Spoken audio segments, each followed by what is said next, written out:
Thrown out before winter, she built a peat fortress for nothing. August Trelstad, who had survived 12 Dakota winters hauling freight and bossing road crews, told her plainly, "You and that boy will freeze against those walls." She had $11, a 6-year-old brother, and no way to cut or haul 6 cords of wood. On January 12, 1888, the temperature dropped 70 degrees in 8 hours. But 4 months earlier, Ragna Moen had never cut a shelter from the earth. She had arrived in Trail County in August of 1887 with dust in her lungs and a 6-year-old brother gripping her skirt. The boy's name was Ivor. He had not spoken a full sentence since the threshing machine took his father's arm and then his life 3 weeks before. The farm belonged to Ragna's sister's husband now, a man named Peter Greenheim, who had debts older than his marriage and a talent for making every shared meal feel like charity. He needed labor. He did not need another mouth. When Ragna refused to sign over her small inheritance from their father's estate to cover what Peter called board owed, he made his position clear. "You have until the wagon is loaded," Peter said. He stood in the doorway of the soddy, blocking the light. Behind him, Ragna's sister Astrid wept into her apron, but did not speak, did not intervene, did not say the single word that might have changed everything. Ragna loaded the wagon herself, an iron stove body with no pipe, a canvas tarp with 2 patched holes, a crate of kitchen tools, 3 knives, a ladle, a cracked Dutch oven, bedding that smelled of mildew, her father's spade, the handle worn smooth where his grip had been, a bag of cornmeal, maybe 8 pounds, salt pork wrapped in cloth, $11.40 in mixed coin. Ivor watched from the wagon bed, his knees pulled to his chest. The last thing Peter said was not cruel. That was the worst part. He said it like advice. "There's a claim at the edge of the Ellingson section. Nobody's proved it up. County will let you file if you're fool enough." He paused. "You won't last till Christmas." She did not answer. She clicked the borrowed horse forward, borrowed from a neighbor who expected it back within the week, and the wagon lurched onto the track that led north and then east, toward a place she had never seen, to build a life she could not imagine, with a child who needed her to be something she had never been. The claim was 22 miles from the rail siding at Hillsboro, 6 miles from the nearest store, 1.5 miles from the closest neighbor, the Ellingsons, whose lamplight she could see as a yellow smear on the horizon after dark, but whose help she could not count on. The land itself was not what she expected. She had pictured grass. What she found was a low depression where the prairie dipped toward wet ground, a black-soiled crease in the earth that local people called a slough. The higher ground to the west was already claimed and fenced. The lower ground to the east was standing water half the year. What remained was a strip between them, 20 acres of marginally dry land backing onto a peat bog that nobody wanted. The improvement on the claim was a joke. Some previous holder had raised 4 corner posts and nailed a crossbeam between 2 of them before abandoning the effort. The posts stood at odd angles now, like broken teeth. There was no floor, no walls, no roof. Just 4 posts and a crossbeam and a small pile of warped lumber that had been rained on so many times it had begun to curl. Ragna stood in the center of what should have been a shack and looked at the sky. It was the first week of September. In 6 weeks, the first hard freeze would come. In 8 weeks, the ground would be too frozen to work. In 12 weeks, the killing cold would arrive, the deep winter that turned exposed flesh white in minutes and stopped the hearts of cattle where they stood. She had 6 weeks to build a shelter that could keep a child alive through a Dakota winter. She had no lumber, no team, no saw, no help. She had $11.40. The man who told her she would fail came on the 3rd day. His name was August Trelstad, 58 years old, Norwegian-born, like her father. He had come to Dakota in 1875 and worked freight routes across the northern plains before the county hired him to boss road crews. 12 winters he had survived on this ground. His wife had not survived the 8th. His youngest son had not survived the 11th. These facts were known throughout the settlement. They gave his opinions the weight of verdicts. He arrived on a gray horse, his beard trimmed short, his coat patched at the elbows. He did not dismount. He simply sat in the saddle and looked at the 4 crooked posts, the pile of warped lumber, the canvas tarp Ragna had strung between 2 corners to make a temporary shelter. Then he looked at Ivar, who stood behind Ragna with the spade clutched against his chest like a shield. "You're Halvor Moen's girl," August said. It was not a question. "I am." He was a good man, good with drainage, good with his hands. August's gaze moved back to the posts. He would not have brought a child here. He did not have the choice. I do not have the choice. August dismounted then, slowly, with the care of a man whose joints had absorbed too many winters. He walked the perimeter of the claim, his boots squelching in the soft ground near the slough edge. He counted the warped boards. He tested the posts by pushing against them, 2 shifted in the soil, rotten at the base. He lifted the corner of the tarp and looked at the stove body, the crate of tools, the dwindling sack of cornmeal. When he faced her again, his expression was not unkind. It was something worse. It was the expression of a man who had seen this before. A proper winter shack needs 16 by 20 feet of interior space at minimum, August said. That gives you room for the stove, the bed, a small work area, and enough air that you don't suffocate when you seal the cracks against the wind. You know how much lumber that requires? Ragna did not answer. She knew the answer was a number she could not afford. You need framing, you need siding, you need roofing, you need floor planks if you don't want to sleep on frozen dirt. You need a proper chimney or the smoke will kill you before the cold does. August ticked off each item on his fingers.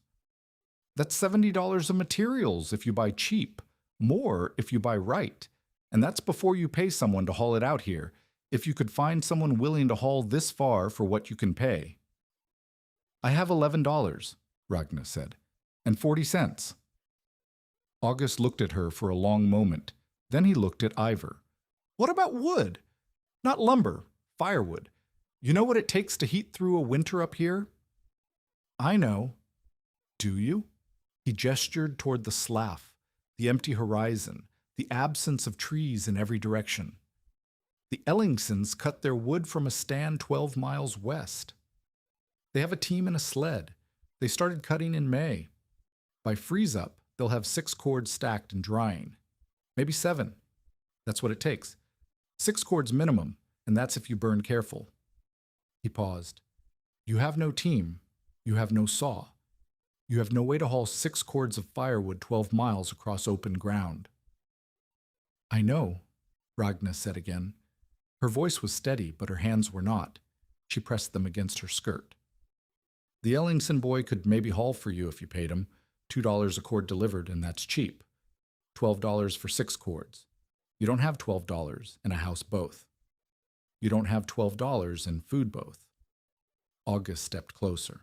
When he spoke again, his voice was lower, meant for her alone. I watched a woman freeze to death in the winter of '81. Norwegian woman, like you, smart woman. She had a shack better than what you're standing in now, and she still died because the shack wasn't enough, and the wood ran out, and the cold doesn't care how smart you are. His eyes moved to Ivar. Her boy lived because the neighbors found him in time, but he lost 3 fingers on his left hand and 2 toes on his right. He was 7 years old. Ragna felt the words land in her chest like stones. What would you have me do? She asked. Walk back to Pater's farm and beg to be his unpaid servant? Give up my claim and hire myself out as a kitchen girl in Fargo while my brother... She stopped, breathed, started again. Tell me what you would have me do, and if it is something I can do without losing either the boy or myself, I will consider it. August said nothing for a long moment. The wind moved across the slough behind them, bending the dead cattails. I would have you understand what you're facing, he said finally. I would have you understand that this isn't about strength or will or how much you want to live. The cold doesn't care. The wind doesn't negotiate. When January comes, and it always comes, you will need walls that hold and a fire that burns, or you will not see February. That's not cruelty. That's arithmetic. He turned and walked back to his horse. When the first hard wind comes, August said as he mounted, you and that boy will freeze against these posts. I've seen it before. I'll see it again. He looked at her one last time. I hope I don't see it here. Then he was gone, the gray horse carrying him back toward the road, and Ragna was alone with her brother and her $11 and the arithmetic of an impossible winter. That night, Ivar cried in his sleep. Ragna lay beside him under the tarp, listening to the wind test the canvas, and she let the fear come. She had held it back all day, through August's visit, through the evening meal of cornmeal mush, through the bedtime ritual of warming stones near the stove body and wrapping them in cloth for the boy's feet. But now, in the dark, she let it fill her. August was right. The arithmetic did not lie. She needed walls she could not build. She needed wood she could not haul. She needed money she did not have. She needed everything she lacked, and lacking it, she and Ivar would die. Unless. The thought arrived not as hope, but as a splinter, something small and sharp that lodged itself in her mind and would not come loose. She had watched her father work the bogs near their village in Norway. She had been young then, 8 or 9, but she remembered the motions, the long, narrow spade slicing into the black earth, the wet bricks lifting free, the rows of cut peat drying on the hillside like dark loaves of bread. Peat for burning, peat for warmth, peat that poor families used when they could not afford coal, peat that held heat. She sat up in the dark, suddenly alert. The slough behind the claim was not just standing water. Beneath the water, beneath the dead cattails and the rotting reeds, there was black ground. She had seen the edge of it when she walked the claim that first day, a dark cut in the bank where someone, years before, had dug a drainage ditch and exposed the peat beneath. Peat was fuel, she knew that, but peat was also dense. Heavy, when it dried, it hardened. She remembered her father pressing his thumb into a fresh-cut face and saying, "See how the water comes? That means the fibers are tight. Tight fibers hold heat. This piece will burn slow and hot, and the walls of a house built from such blocks would breathe in the warmth of the fire and breathe it out again slowly through the night." The walls of a house. Ragna stood. The movement woke Ivar, who blinked at her in confusion. "Go back to sleep," she said. "I need to think." She walked to the edge of the claim, where the ground sloped down toward the slough. The moon was half full, and by its light she could see the black cut in the bank, the old drainage ditch now grown over with dead grass. She knelt and pressed her hand into the exposed face. It was cold, wet, dense. When she pulled her hand away, the impression of her palm remained, a perfect cast in the black earth, holding its shape, tight fibers. She thought about walls, not wooden walls, which she could not build, but other walls, thick walls, heavy walls, walls that a woman with a spade and nothing else might cut from the ground itself. Walls that would not need hauling because they were already here. Walls that would block the wind because they were dense enough to hold their own shape. Walls that, if stacked thick enough and capped with sod and brush, might hold enough heat to keep a stove's warmth from bleeding away into the January night. Walls that could burn, if it came to that. Walls that were also fuel, a shelter made from its own reserve. The idea was insane. She knew it was insane. No one built houses from peat. Houses were built from wood, from sod, from materials that respectable people used. Peat was what you burned when you had nothing else. Peat was what poor Norwegian villagers used when they could not afford coal. But Ragna was poor, and she had nothing else. And the alternative was dying. She spent 3 days testing before she let herself believe. The first day she cut blocks from the exposed face of the old ditch. The blocks were too wet. They slumped and sagged when she tried to stack them, collapsing into shapeless mounds. She tried again, cutting shallower, and the blocks crumbled. She tried cutting deeper, and the blocks were so heavy with water she could barely lift them. The second day, she noticed that the blocks she had cut and left on the bank overnight had skinned over. A thin crust of frost had formed on their surfaces, and beneath the crust, the peat was firmer, not dry, but less willing to sag. She stacked two of these firmer blocks on top of each other. They held. The third day, she began to understand the rhythm. Cut in the early morning, when the night's cold had firmed the upper layer. Let the cut blocks drain on the bank through the day. Turn them at midday so all sides could breathe. Stack them under a lean-to of scrap wood so rain could not re-soak them. By the end of the third day, she had a row of 40 blocks drying under cover. They were not bricks, not yet, but they were no longer mud. On the fourth day, Marta Ellingson came.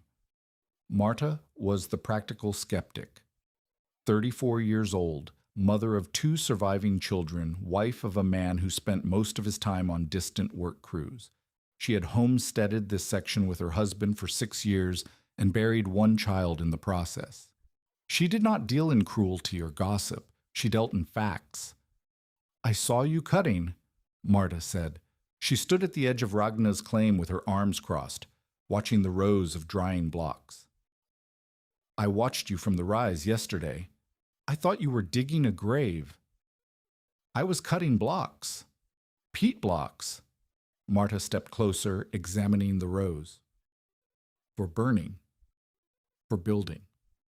Marta's expression did not change, but something in her posture shifted, a settling, as if she were preparing for a longer conversation than she had expected.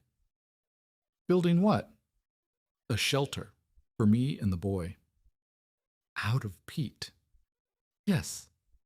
Marta picked up one of the dryer blocks, 3 days old now, firm enough to hold its shape when handled. She turned it in her hands, testing its weight. "This will freeze," she said. "You understand that? When the deep cold comes, any water left in these blocks will freeze. Frozen water expands. Expanding water cracks. Cracked walls leak. Leaking walls collapse." She set the block down carefully. "I've seen it with sod. Even good sod cracks if it freezes too wet. This," she gestured at the rows, "this is wetter than sod." "I know." "Do you?" "Because what you're describing isn't a shelter. It's a trap. You seal yourself inside walls made of frozen mud. You light a fire to keep warm. The fire heats the inner face of the walls. The inner face thaws while the outer face stays frozen, and the differential cracks the whole structure from the inside out." Marta's voice was patient, almost kind. "That's if the walls hold at all. If they don't hold, you're buried under wet frozen debris with a 6-year-old child." Ragna had thought about this. She had thought about little else. "What if the walls are thick enough?" she said. "What if the outer layer freezes, but the inner layer, the layer closest to the fire, stays above freezing because the mass between it and the outside is too thick for the cold to penetrate?" "How thick?" 2 feet, maybe more. Marta stared at her. "You want to build walls 2 feet thick, out of hand-cut peat, by yourself?" "I want to survive the winter." "This isn't surviving. This is—" Marta stopped. She looked at the rows of blocks, at the tarp shelter, at Ivor sitting in the distance with the spade across his lap. When she spoke again, her voice was different. "I've seen sod houses with walls 2 feet thick," she said slowly. "Carl Haugen built one when he first came out. He said the soddy was warmer than any frame house he'd lived in because the thick walls held the heat instead of letting it bleed through. But sod is different. Sod has grass roots binding it together. This," she nudged a block with her foot, "this has no roots. What's holding it together?" "Fiber," Ragna said. "Peat is made of old plants, pressed together over years. When it dries, the fibers bind." When the fibers bind, the block holds. You've seen this work? I've seen my father cut peat for burning. He said. She stopped, the memory catching in her throat. He said the dark blocks held both heat and time, that a good brick would burn slow and a bad brick would crumble. Marta was quiet for a long moment. What if the smoke kills you? She said finally. A structure like this, low, thick-walled, sealed against the wind, it won't draft properly. You'll have smoke pooling inside. That boy's lungs won't survive a winter of breathing smoke. I'll vent it. A channel through the wall, lined with scrap tin if I can get it, angled so the draft pulls outward. And if the vent freezes shut, then I'll clear it. In a blizzard, in the dark, with the temperature 40 below. Ragna did not answer. She had no answer. Marta had found the gap in her logic, the place where determination ended and physics began. Marta sighed. I'm not going to stop you, she said. I don't have the right, and you wouldn't listen anyway. But I want you to understand what you're risking, not just your life, his. She nodded toward Ivor. That boy didn't ask to be brought here. He didn't choose this. If your walls fail in January, he dies trusting you. She turned and walked back toward her own claim, leaving Ragna alone with the blocks and the boy and the question that had no good answer. On the second week, Silas Brener made his position clear. Brener owned the store in Hillsborough. He was not the only store owner. There was a dry goods merchant on the opposite side of the street, but Brenner's was the store that extended credit, and credit was how most homesteaders survived the gap between planting and harvest, between intention and income. Brener was also the man who bought up failed claims. When a family could not make their payments, when a widow needed cash more than she needed land, when a bachelor froze out or gave up or simply walked away, Silas Brener was there with an offer. Always less than the land was worth, always more than the seller could get anywhere else. He was 46 years old, lean, with a shopkeeper's soft hands and a creditor's hard eyes. Ragna went to his store on the 9th day because she needed stovepipe. The stove body she had was useless without it, an iron box with no way to vent the smoke. She needed an elbow joint at minimum, maybe two, and a length of straight pipe long enough to reach through whatever wall she managed to build. The pipe was in stock. Brener quoted the price. $3.70 for the elbow and a 6-foot length. Ragna counted out $3.70 in mixed coin. Brener did not reach for the money. I heard about your project, he said. He was leaning against the counter, arms crossed, watching her with the expression of a man who already knew how this conversation would end. Marta Ellingson told her sister-in-law, who told the Holte woman, who came in yesterday for flour, you're building some kind of bog house. I'm building a shelter. Out of mud. Out of peat. Same thing. Brener smiled. It was not a friendly smile. Mud is for banks and graves. Houses are built from boards by men who planned ahead. What you're doing out there, he shook his head. I've been in this territory 11 years. I've seen every kind of foolishness homesteaders can invent. I've never seen anyone try to build a house from swamp dirt. I have the money for the pipe, Ragna said. $3.70. It's a fair price. You quoted it yourself. I did. Then give me the pipe. Brener did not move. His smile widened. I could extend you credit, he said. You're going to need more than pipe before the winter's out. You're going to need food, lamp oil, medicine if the boy gets sick. I could set you up with a line, reasonable terms, nothing usurious, and you could pay me back come harvest. That's how most folks manage. I don't want credit. You don't want credit now. You'll want it later. And when you do, Brener spread his hands. I'll be right here. But the terms will be different. The terms are always different when you come back desperate. His eyes moved to the coins on the counter. I'm not going to sell you that pipe. Ragna felt the heat rising in her chest. It's a fair price. I have the money. You have the money today, but that money could also buy you 2 weeks of food, or a half quart of firewood delivered, or... He leaned forward. Or credit here against that claim of yours. That claim isn't worth much, but it's worth something. Sign it over as collateral. Take what you need on account, and we'll see where things stand come spring. And if I can't pay come spring, then I'll own a claim at the edge of the Ellingson section. Brener shrugged. I'm a businessman. I don't hope for failure, I plan for it. That's the difference between people like me and people like you. Ragna looked at the coins on the counter. $3.70. She picked them up, one by one, and returned them to her pocket.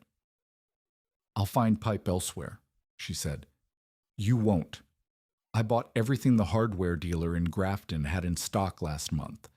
There isn't a straight length of stovepipe within 30 miles that doesn't belong to me. Brenner's smile was gone now, replaced by something colder. I told you. I plan for things. Ragna turned and walked out of the store. Behind her, she heard Brener say, not to her, but to the other customers, loud enough for her to hear, she's building her coffin out of swamp mud, and when the cold comes, she'll crawl back here on her knees. She did not turn around. The pipe came from Nels Vangen. She did not find him. He found her. It was the 11th day. She was cutting blocks at dawn, working the exposed face of the old ditch in the early cold when the frost firmed the peat enough to cut clean. Her shoulders ached. Her hands were cracked and bleeding in 2 places. She had been working since before light, and she had cut perhaps 20 blocks, enough to raise 1 corner of the foundation by another course. The man appeared at the edge of the slough like something the fog had produced. 61 years old, according to what she later learned, though he looked older. His face was weathered to the color of old leather. His hands, when she eventually saw them up close, were ridged with old scars from drainage work and railroad grading. He walked with a limp, an old injury, something in the hip, but he walked steadily, and he carried a bundle wrapped in burlap. He stopped at the edge of the cut and watched her work for a full minute before speaking. Your angle is wrong, he said. His voice was rougher than August's, the accent thicker. Telemark, she would learn later, a different region than her father's, a different way of shaping vowels. You're cutting horizontal. Cut at a 15-degree slope in the water drains as you lift. You'll get firmer blocks and fewer slumps. Ragna straightened, pressing her hand to her lower back. Who are you? Nels Vangen. He set the bundle on the ground and began to unwrap it. I live 2 miles east, in what's left of a shack I built when I still believed in this territory. I heard about your project from the Holte woman when I traded her 2 rabbits for lamp oil. He finished unwrapping the bundle. Inside was a straight length of stovepipe, 4 feet, maybe 5, and an elbow joint. She said you needed pipe. Ragna stared at the pipe. It was used, dented in one place, but intact. Why would you give me this? I'm not giving it. I'm trading. Nels looked at her rows of drying blocks, at the crooked foundation posts, at the canvas tarp shelter. I need help with my own roof before the snow comes. The ridgepole is cracked and I can't lift the replacement alone. You help me for 2 days, I give you the pipe and show you what you're doing wrong with those blocks. What am I doing wrong? Nels smiled. It was a thin smile, but it was real. Everything, he said. But you're doing it like someone who's willing to learn. That's more than I can say for most of the fools in this county. The work began that afternoon. Nels taught the way her father had taught, through demonstration, not lecture. He took her spade and cut 3 blocks in the time it had taken her to cut one, each one cleaner than anything she had managed. Then he handed the spade back and watched her try again. "Don't force it," he said when she struggled to lift a block free. "The peat wants to come up. You just have to find the angle where it lets go. Feel for the plane where the layers separate." She tried. The block lifted, almost whole. "Better. Now set it on its side so the narrow face drains. Tomorrow we'll talk about stacking." By the end of the second day, she understood 3 things she had not understood before. First, the foundation mattered more than the walls. Nels had her dig a shallow trench around the perimeter of the shelter site, filling it with brush and scrap plank from the ruined posts. "Peat soaks up water from below," he explained. "If you set your first course on wet ground, the walls will wick moisture all winter and never dry. The brush layer breaks the contact. It's not perfect, but it's better than nothing." Second, the walls needed to lean. Not much, just a slight inward batter, a few degrees off vertical, but enough that each course pressed down and in on the course below. "A straight wall relies on the blocks gripping each other," Nels said. "But peat blocks don't grip. They shift. A leaning wall uses its own weight to hold itself together. The higher you build, the more the upper courses press down on the lower ones. Build it right, and the weight becomes the mortar." Third, the entry could not be straight. A door that faced the wind would let the cold pour in every time it opened. Nels showed her how to design an L-shaped cold trap, a short passage that forced anyone entering to turn a corner before reaching the interior. The turn broke the wind's path.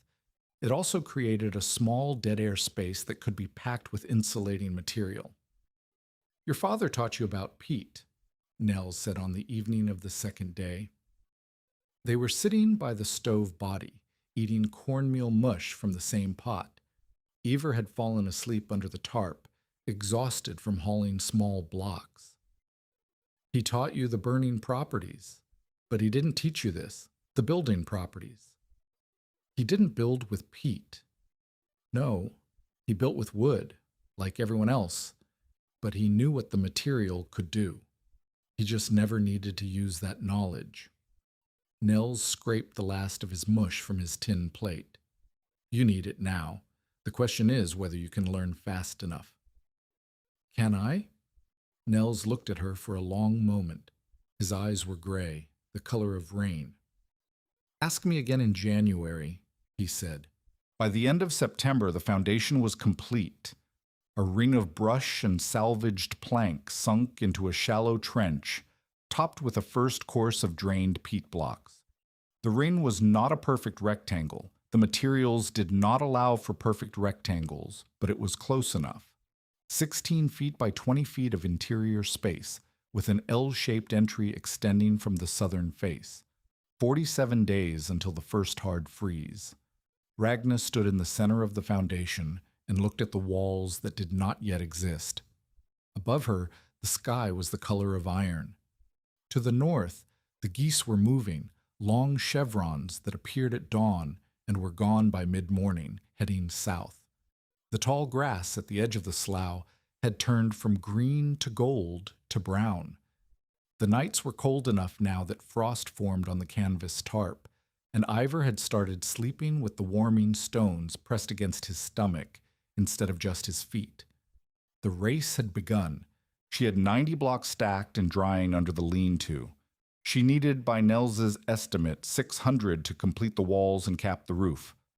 600 blocks at 20 minutes per block, if everything went perfectly, if the weather held, if she did not make mistakes, was 200 hours of cutting, 10 days of labor working from dawn to dark. She did not have 10 perfect days. She had 47 days that would include rain, early snow, the first hard freeze that would make the peat impossible to cut, and whatever other disasters the territory decided to send her way. She picked up the spade. The handle was worn smooth where her father's hands had been. Now her hands were there too, her calluses fitting into the grooves his calluses had made. She walked to the slough and began to cut. The first collapse came on the 4th of October. She had been stacking for 3 days straight, raising the walls course by course, each layer set with the slight inward lean Nels had taught her. The work was brutal. Each block weighed 15 pounds when drained, and she was lifting hundreds of them to shoulder height, then above her head as the walls rose. Her arms burned, her back screamed, her hands had cracked open in new places, and she had taken to wrapping them in strips torn from her spare underskirt. But the walls were rising. 3 feet, 4 feet. The interior was beginning to feel like a room instead of a ring. Then the rain came. It started at midday, a cold, slanting rain driven by wind from the northwest. Within an hour, the ground around the shelter had turned to mud. Within 2 hours, the drainage trenches were overflowing, and within 3 hours, the western wall, the wall she had built first, the wall whose blocks had dried the longest, began to slump. She saw it happening. She was under the tarp with Ivor, watching the rain hammer the construction when the top course shifted. One block tilted outward, then another. Then the third course buckled, and half the western wall slid into the mud like a body going boneless. Ragna ran into the rain. She tried to catch the falling blocks, to shore up the remaining courses with her hands, but the peat was saturated now, soft as cheese, crumbling under her fingers. By the time the rain stopped 2 hours later, 3 days of work had collapsed into a heap of black rubble. She stood in the wreckage, soaked to the skin, and wept.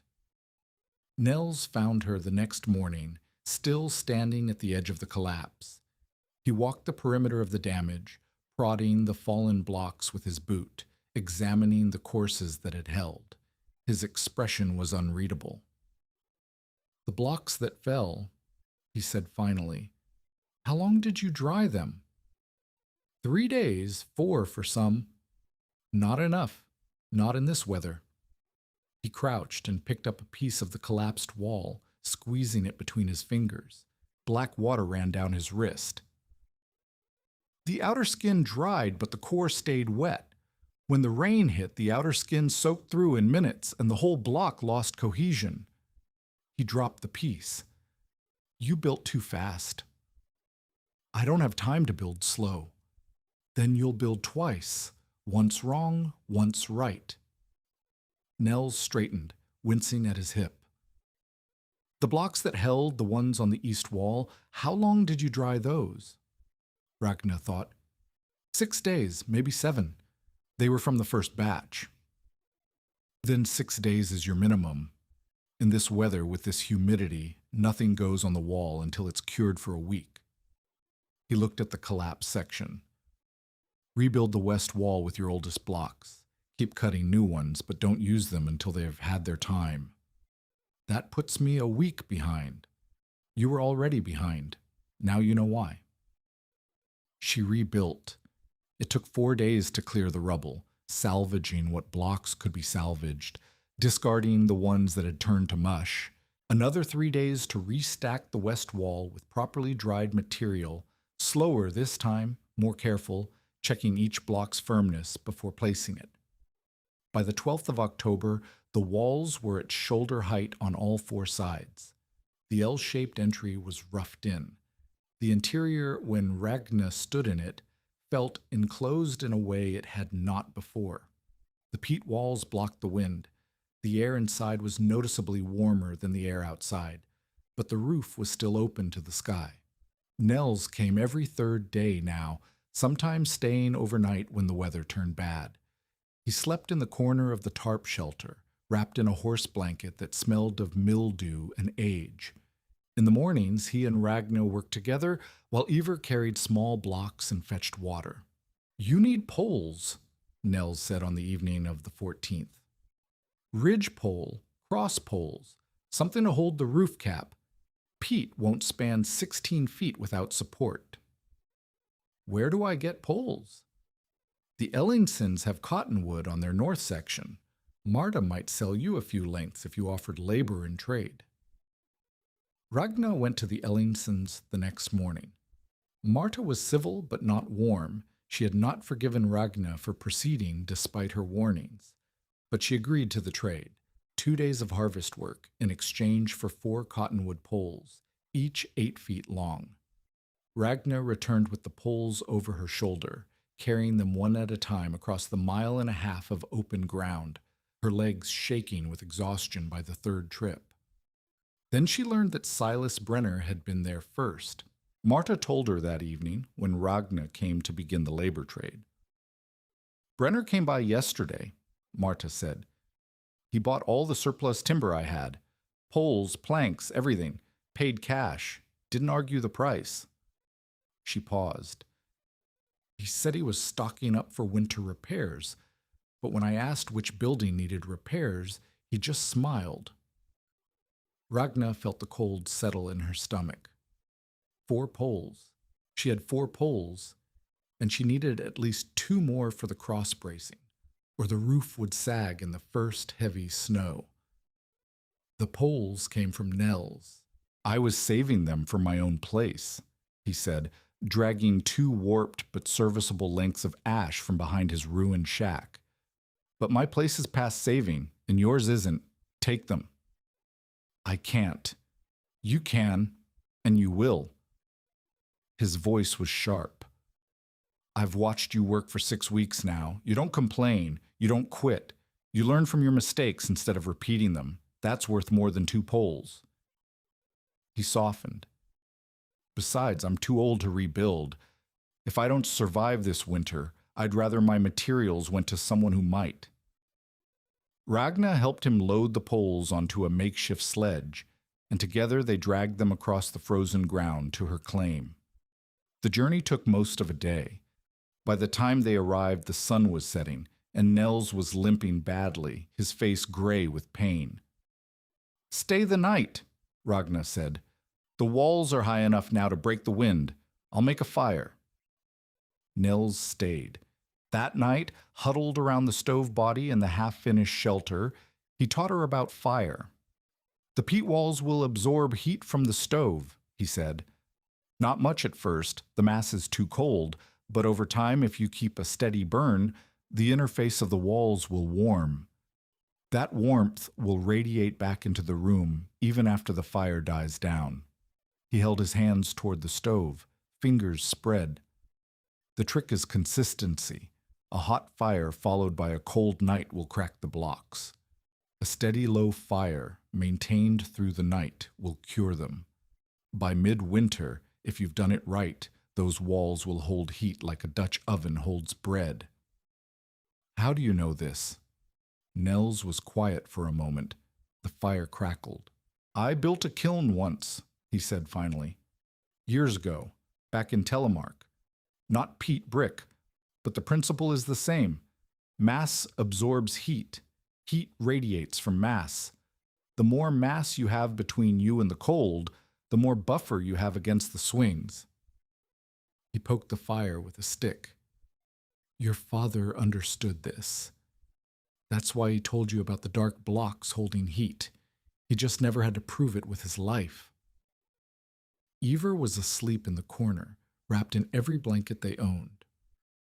Ragna watched the boy's chest rise and fall. "What if it doesn't work?" she asked. "Then you'll die knowing you tried something no one else had the courage to try?" Nels looked at her. "That's not nothing. Most people die having never tried anything at all." By the 1st of November, the walls were complete. 6 feet high at the center, sloping to 4 feet at the edges, a low, squat structure that looked more like a burial mound than a house. The peat blocks had darkened as they dried, turning from the brown black of fresh-cut earth to the deep black of coal. The walls were 2 feet thick at the base, narrowing to 18 inches at the top. The L-shaped entry faced south, away from the prevailing winds. The roof was not finished. Ragna had laid the poles across the top, the ridge pole running the length of the shelter, the cross poles spanning the width, and covered them with a lattice of woven brush and dried cattails from the slough. But the final layer, the cap of sod and packed peat that would seal the roof against snow, was only half complete when the weather turned. On November 3rd, the temperature dropped below freezing and did not rise again. The cutting season was over. Ragna stood at the edge of the slough, her spade in her hands, and looked at the black water that had filmed over with ice. Beneath that ice, the peat she needed was locked away until spring. She had 420 blocks stacked under the lean-to. Some would go to complete the roof. Some would be held in reserve for repairs. Some, the driest, the densest, the ones that had cured for 6 weeks or more, would be burned. She did the math in her head. 420 blocks. A typical winter consumed 6 cords of firewood. 1 block of dried peat produced heat roughly equivalent to what? 1/4 of a cord? Less? She did not know the exact conversion. No one did, because no one had ever tried to heat a winter shelter with peat blocks alone. She was guessing. They all were. August Trellstad returned on the 9th of November. He rode up on the same gray horse, wearing a heavier coat now, his breath pluming in the cold air. He dismounted at the edge of the claim and stood for a long moment, looking at the structure that had risen where the 4 crooked posts had been. "I'll be damned," he said. Ragna was on the roof, packing the final section of the cap. She had been working since dawn, mixing semi-dry peat with dead grass and pressing it into the gaps between the brush lattice. Her hands were black to the wrists. "It's not finished," she said. "It's standing." August walked closer, circling the structure. He pressed his palm against the wall, then rapped it with his knuckles. The sound was solid, not the hollow thud of green wood, but the dense knock of something settled. 2 feet thick? 2.5 at the base. Venting? Tin line channel through the east wall, angles upward so the draft pulls. August completed his circuit and stopped at the entry. He bent and looked into the L-shaped passage, then straightened. "It blocks wind," he said. "I'll give you that. The dogleg entry, the thick walls, this will hold against the kind of steady cold we get in November, December." He paused. "But the first real blizzard will tell you if it holds against the kind of cold that kills." "You think it won't?" "I think I've seen sod houses with better roofs collapse under the weight of wet snow. I think I've seen frame shacks with proper stoves turn into ovens when the chimney got blocked, and the family inside didn't wake up in time." He looked at her. "What happens if your vent freezes shut in a blizzard and you can't get outside to clear it?" "I'll clear it before the blizzard hits." "And if the blizzard hits faster than you expect?" Ragna climbed down from the roof. She faced August across 5 feet of frozen ground. "Then I'll do what everyone does when things happen faster than expected," she said. "I'll adapt or I'll die. Those are the only choices out here, aren't they? The only choices any of us have?" August was silent for a moment. Then, unexpectedly, he smiled, a thin, grim smile, but a smile nonetheless. "Your father would be proud," he said. "He was stubborn too, stubborn and foolish in equal measure." He mounted his horse. "I still think you'll freeze against those black walls, but I hope I'm wrong." He rode away without looking back. The weeks of November passed in a blur of small crises and smaller victories. The stove body, fitted with Nels's pipe, drafted poorly at first. Smoke pooled in the interior until Ragna realized the vent channel needed to be cleared of debris from the construction. Once cleared, the draft improved. The interior warmed.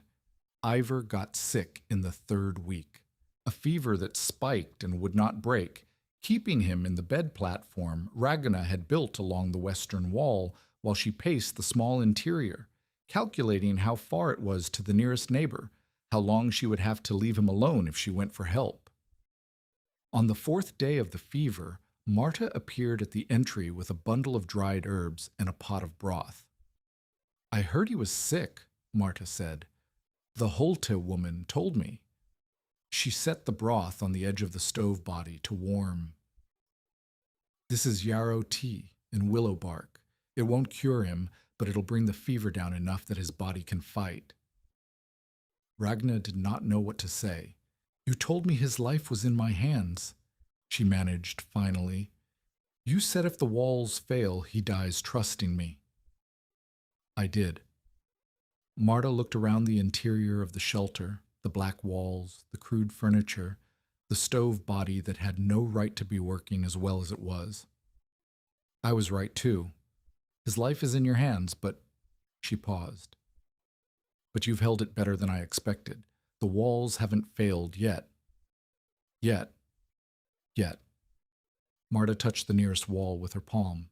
"It's warm. The wall's warm. The stove heats the inner face. The mass holds the heat and radiates it back. Like a soapstone bed warmer."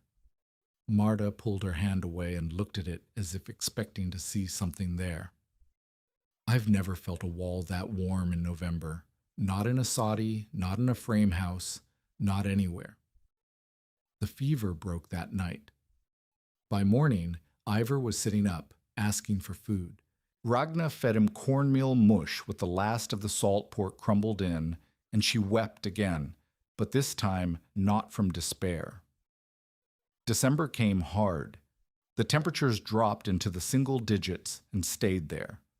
The ground froze so solid that Ragna could walk across the slough without breaking through. Snow fell, melted, fell again, and then fell once more and stayed, a thin white blanket that turned the prairie into a featureless plain where distance became impossible to judge. The shelter held. The walls blocked the wind completely. The thick peat mass absorbed the stove's heat during the day and released it slowly through the night. Even when the fire died to embers at 3 a.m, the interior stayed above freezing. Ivar slept without shivering for the first time since they had arrived. Nels visited less often now. The distance was harder on his hip in the cold, but when he came, he brought observations. "The Ellingsons' addition is drafty," he reported in mid-December. "Marta stuffed rags in the cracks, but the wind finds its way through. They're burning wood faster than they planned." He warmed his hands at the stove. "Your walls have no cracks. The peat sealed itself as it dried." "Is that why it's warmer?" "Partly. Mostly it's the mass. This shelter has more mass per square foot than any building in the county. Mass is what holds heat. Everyone knows that, but nobody builds for it because mass is expensive. You found a way to make it free." On Christmas Eve, Ragna and Ivar ate cornmeal cakes sweetened with the last of the molasses Nels had traded for labor. The wind howled outside, but inside, the air was warm enough that Ivar took off his coat while he ate. "Is this our house now?" he asked. It was the longest sentence he had spoken in months. "Yes," Ragna said. "This is our house." The boy was quiet for a moment. Then, "I like it. It smells like father's work." Ragna looked at the black walls, the hand-cut blocks, the shelter that should not have been possible. "Yes," she said, "it does." The year turned. January arrived. The cold deepened. 10 below, 15 below, 20 below for 3 days straight. The air so dry and bitter that exposed skin turned white in minutes. The Holte family lost 2 chickens to the cold. The Ellingsons' horse developed a cough that would not clear. Silas Brener's store lost a window to the thermal shock of a sudden temperature drop, and he spent 2 days nailing boards over the gap while customers stamped their feet and complained. Through it all, the shelter held. Ragna developed a routine. Wake before dawn, build the fire to full heat, let it burn while she and Ivar ate breakfast, the walls absorbing warmth the whole time. Then bank the fire low, leaving just enough to keep the coals alive, and spend the day on whatever task could be done: mending clothes, maintaining tools, teaching Ivor his letters in the dirt floor. At dusk, build the fire again, let it burn hot while the walls recharged. Then bank it for the night. By the second week of January, the inner face of the peat walls had developed a faint sheen, a glazing caused by the repeated heating and cooling cycles. Nels, when he saw it, nodded with something that might have been satisfaction. "The walls are curing," he said. "Like kiln brick. Another month of this, and they'll be harder than when you stacked them." "Will they hold the heat better?" "They'll hold it the same, but they'll last longer. The structure is stabilizing." He knocked the wall with his knuckles. The sound was different now, higher, sharper, more resonant. "You've built something that improves with use. That's rare." Ragna allowed herself for the first time to believe she might survive the winter. January 12th, 1888 began with warmth. That was the first wrong thing. The temperature at dawn was in the 20s, mild for January, almost pleasant. The sky was clear. The wind was light. When Ragna stepped outside to check the vent, she could hear a meadowlark singing somewhere to the south, confused by the false spring. By mid-morning, the temperature had climbed into the 30s.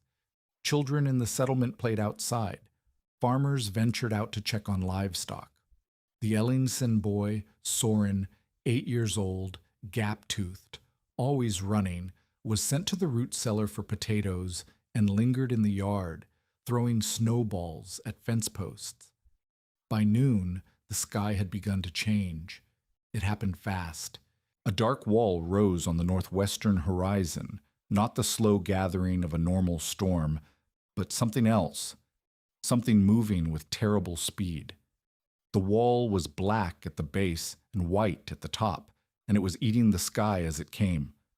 Ragna saw it from the doorway of the shelter.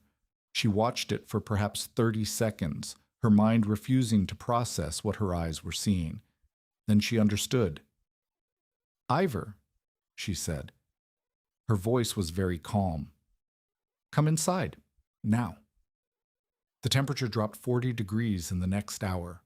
By the time the wall hit, the air had gone from spring-like to savage. The wind came first, a shriek that rose from nothing to a roar in seconds, and then the snow, driven horizontal so thick that visibility dropped to inches. The world outside the shelter vanished into white. Ragna pulled the entry flap closed and braced it with the heaviest object she could reach, a crate of tools that she jammed into the corner of the L-shaped passage. The wind found the gap anyway, driving snow through seams she had not known existed. "Build the fire," she told Ivor. "Build it hot. Don't let it die." The boy moved. He had learned. While Ragna worked to seal the entry, Ivor fed the stove, block after block of the driest peat from the interior stack, until the fire roared and the iron glowed. The walls began to absorb. For the first hour, the shelter held easily. The temperature inside dropped from its morning warmth, but stabilized in the 40s, cold, but not dangerous. The wind screamed outside, but the thick peat walls muffled it to a moan. The roof creaked under the weight of accumulating snow, but the poles held. Then the complication arrived. The pounding came at the entry. At first, Ragna thought it was debris, a branch torn loose by the wind, something hitting the exterior wall. Then it came again, rhythmic, desperate, a human pattern. She pulled the crate away from the flap. The wind nearly tore it from her hands. Through the gap, through the howling white, she saw Marta Ellingson. Marta's face was raw, ice in her eyebrows, her lips blue. She was screaming something, but the wind stole the words. She was carrying something. No, someone. A child. Ragna grabbed Marta's arm and pulled. The two women fell into the L-shaped entry together, and Ragna saw what Marta was carrying. Soren, the boy. 8 years old, gap-toothed, always running. He was not running now. He was limp. His skin was the color of wax. He was outside, Marta gasped. The words came in fragments, torn by shivering. When the storm hit, he was in the yard. I couldn't find him. I searched the snow. I couldn't see. I found him by the fence. He wasn't moving. Ragna dragged them both into the main shelter. The fire was still roaring. Ivar had kept it fed, and the interior was warm, maybe 50 degrees, maybe more. She laid Soren on the bed platform and began stripping off his frozen clothes. His skin was cold, not cool, cold. His hands were white, waxy, the fingers slightly curled. His eyes were closed. His chest moved, but barely. Blankets, Ragna said. Every blanket we have. And the warming stones. Put them in the coals. Get them hot. Marta was shaking too hard to move. Ivar moved instead. The boy had seen too much death already. He understood what was happening without being told. He pulled blankets from the storage corner and carried the two largest stones to the stove, balancing them on the iron top. Outside, the storm screamed. The next 6 hours were the longest of Ragna's life. Soren did not wake. His skin warmed slowly, too slowly, under the blankets, near the fire, surrounded by heated stones wrapped in cloth. His breathing stayed shallow. His pulse, when Ragna pressed her fingers to his neck, was there but faint, like something heard from far away. Marta sat in the corner, staring at her son with the fixed expression of someone watching a disaster they cannot stop. He was in the yard, she said again, and again, and again. I told him to get the potatoes. He was only supposed to be gone a minute. The storm came so fast I didn't even see the sky change. I went to the door and he was gone. The snow had already buried his tracks. How long was he outside? I don't know. 20 minutes? 30? I searched as long as I could. I couldn't see the house. I couldn't see the barn. I couldn't see anything. I found him by accident. He was curled against the fence. The snow was already covering him. Ragna did the math. 20 minutes in a blizzard with temperatures dropping 40 degrees. Wind chill pushing the effective temperature far below zero. A child dressed for mild weather, exposed. The boy should be dead. At the 2-hour mark, the vent began to clog. Ragna noticed it first as a smell, the sharpening of smoke in the air, an acrid tang that made her eyes water. Then she saw the smoke pooling near the roof, trapped by snow that had packed into the external opening of the vent channel. If the vent closed completely, the shelter would fill with smoke. They would suffocate before they froze. I have to clear it, she said. Marta looked up. You can't go out there. I don't have a choice. Ragna pulled on her coat, wrapped her scarf around her face, and picked up the spade. Keep the fire burning. Don't let it die. If Soren wakes, give him warm water. Nothing cold, nothing hot, just warm. The entry flap was frozen shut. She had to hit it with the flat of the spade to break the ice seal. When she pulled it open, the wind hit her like a fist. The world was white, pure white. There was no up, no down, no horizon, just the endless screaming pale. The snow was not falling. It was flying sideways, driven by wind that must have been gusting to 50 miles an hour. The temperature, she would later learn, was 17 below zero. She could not see the vent. The shelter itself was barely visible, a dark mass in the white, already half buried in drift. She pressed her hand against the wall and felt her way around the exterior, the wind trying to tear her from the surface, the snow filling her eyes and nose and mouth. The vent was a black hole in the wall, 6 feet up. It should have been breathing, exhaling a thin stream of smoke into the storm. Instead, it was plugged solid with wind-packed snow. She climbed the drift that had formed against the east wall, the snow so hard packed she could stand on it, and began to dig. The snow in the vent was not loose. It was compressed, almost ice. She hacked at it with the spade, then reached in with her bare hand when the spade could not angle properly, scooping out frozen chunks. Her fingers went numb, then her hands, then her wrists. The vent cleared. A thin stream of smoke emerged, pulled outward by the draft. She had maybe 3 minutes before the wind packed it full again. She climbed down and fought her way back to the entry. The trip, a distance of perhaps 20 feet, took her 5 minutes. By the time she fell through the flap and into the L-shaped passage, she could not feel her hands at all. At the 4-hour mark, Soren's eyes opened. He did not speak. He blinked slowly, like someone waking from a long sleep, and looked at the black walls, the fire, the faces of the women leaning over him. Then he closed his eyes again. But he was alive. He was breathing. He was warm. Marta collapsed against the wall and wept. The storm raged for 18 hours. Ragna cleared the vent 4 more times, each trip costing her feeling in different parts of her body. Her nose went white at one point, frostbite beginning, and she had to press it against warm stones for an hour before the color returned. Her left ear lost feeling and never fully recovered. For the rest of her life, she would hear a faint ringing in cold weather. Soren woke fully in the 9th hour. He was confused, disoriented, but alive. His fingers were badly frostbitten. The tips of 3 on his left hand would eventually blacken and fall off. But his core had warmed, his organs had survived, his mind was intact.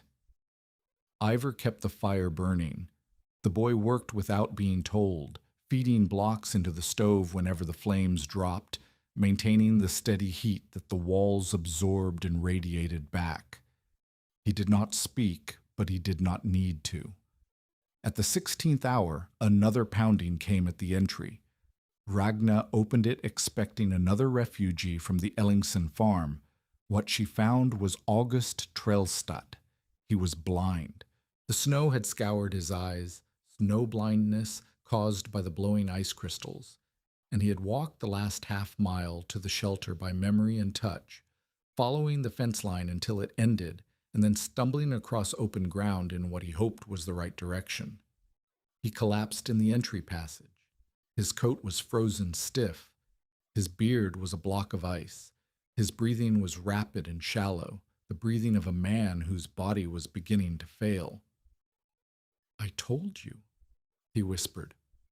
His eyes were open, but saw nothing. "I told you this would kill you." "It didn't," Ragna said. She pulled him inside, stripped his frozen coat, wrapped him in the last dry blanket. "It didn't kill me, and it's not going to kill you." The storm broke at dawn on January 13th. The wind died first, dropping from a scream to a moan to silence in the space of an hour. Then the sky cleared, the clouds tearing apart to reveal a sun that seemed impossibly bright after 18 hours of white. The temperature was 22 below zero. Ragna opened the entry flap and looked at a world transformed. The snow had drifted against the east and north walls, burying the shelter nearly to the roof line. The slough was invisible under white. The horizon, where she could see it, was featureless, a blank white plain that extended to the edge of the earth. But the shelter had held. The walls were intact. The roof had not collapsed. The vent, though she had cleared it 5 times, was still functional. And inside, 4 people had survived a storm that would kill, she would later learn, at least 235 across the northern plains. Many of them were children, caught outside when the storm hit. Many of them had shelters better built than hers. The Peat fortress had done what she built it to do. She stepped back inside and found August sitting up. His eyes were still damaged. He would not see clearly for another week, but he was awake, alert, alive. "How warm is it in here?" he asked. Ragna touched the nearest wall. The peat was warm under her fingers, not hot, not summer warm, but distinctly warmer than the freezing air outside. "Warm enough," she said. August was quiet for a long moment. When he spoke again, his voice was different, rougher, as if something had broken loose inside him. "I told you those walls would kill the boy," he said. "I told you the first hard wind would freeze you against them. You did. I was wrong." The words hung in the air. Marta, holding Soren, looked up. Ivar, exhausted from 18 hours of feeding the fire, watched from his corner. "I was wrong," August said again, "and I've been surviving winters on this ground for 12 years. I thought I knew what worked and what didn't." He shook his head slowly. "I didn't know anything." Outside, the sun rose higher. The temperature would climb into the single digits by afternoon, almost warm after what they had survived. The sky was blue. The wind was still. Ragna looked at the black walls of the shelter that should have been impossible, at the boy who should have been dead, at the man who had told her she would fail. She thought about the arithmetic, the brutal math that August had laid out for her 4 months ago, the lumber she could not afford, the wood she could not haul, the time she did not have. The math had said she would die. The math had been wrong. The aftermath lasted 3 days. Soren's fingers blackened on the second day, the tips of 3 on his left hand, dead tissue that would eventually slough off.